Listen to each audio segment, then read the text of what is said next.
मुख्तसर बात करूंगा।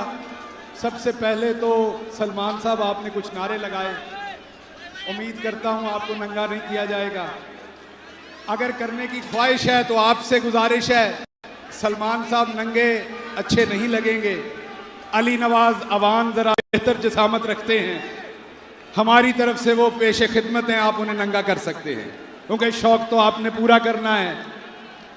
शहर सलामत है, आपका शौक सलामत रहे। दूसरा पूछना था, आपने बयान दिया कि अब आपने सियासत से किनारा कशी कर ली है, तो हजूर मैं और आजम सवाती साहब शलवार पहन लें या भी नीचे ही रखनी है?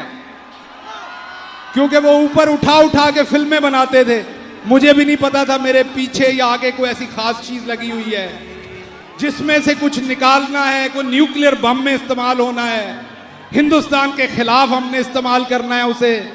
तो मुझे नहीं पता था किसी ऐसे स्पेयर पार्ट का जो मेरे पास था, जिसको इतनी बारीक बीनी से देख के फिल्माया गया।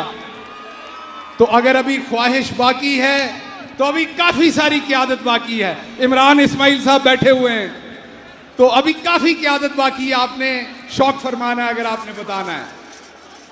मुझे भट्टी साहब कह रहे थे, शौकत भट्टी साहब, चंद दिन पहले, कि अगर आपका एग्रीमेंट एस्टेब्लिशमेंट से खत्म हो गया है तो आप बोलें, आप बोलते क्यों नहीं है? तो मैंने भट्टी साहब को कहा कि अभी मेरे बोलने के दिन नहीं है, वजन बहुत ज्यादा आएगा। मेरे पास बहुत सारा मसाला है बताने को। मैंने 16 दिन गुजारे हैं, उन 16 दिन में हमारे नए आने वाले चीफ साहब के बारे में भी मुझसे बड़े सवाल हुए, आसिम मुनीर साहब के बारे में भी। सो वक्त आ लेने दें, वक्त भी यहाँ है। बस एक मेरा अरशद यहाँ नहीं है, बाकी तो सब कुछ यहाँ है। वक्त भी यहाँ है, हम भी यहाँ हैं, आप भी यहाँ हैं। जट्टां ते वैसे भी रिवाज है, अगलियां नस्लों कोलों भी बदला लैण दा, इसलिए सब कुछ इत्थे ही है। सो इसलिए बात करूंगा।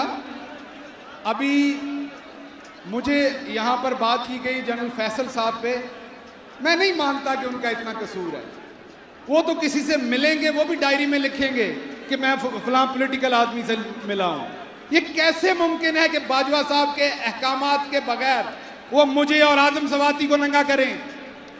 ये कैसे मुमकिन है कि उनके अहकामात के बगैर एक मेजर जनरल रैंक का बंदा कुछ करे?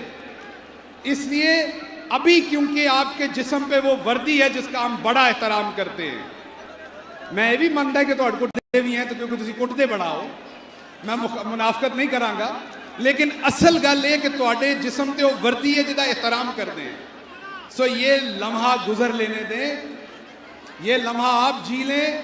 हम इस लम्हे में अपनी ख्वाहिशें दबा लेते हैं, लेकिन लम्हे आने हैं, उसमें हम भी बात करेंगे। अपनी फौज के बारे में बात नहीं करेंगे कभी भी, ना पहले की थी, अक्यूज किया गया बार बार, ना अपनी फौज पे पहले बात की थी, ना आज बात की है, ना मेरे अरशद ने बात की थी, ना हमने की थी। पर्सनैलिटीज पे बात की जिन्होंने गलत काम किया, उन पे आइंदा भी बात होगी। आखिर पे क्योंकि वक्त कम है, मैं सिर्फ आखिरी बात आपको बताना चाहता हूं। अरशद मेरा दोस्त, मेरा भाई, मरने से 3 दिन पहले, मेरी उससे शहीद होने से 3 दिन पहले उससे मेरी बड़ी लंबी बात हुई। उस बात में वो इंतजार कर रहे थे, उन्हें बड़ी उम्मीद थी जनरल आसिम मुनीर से।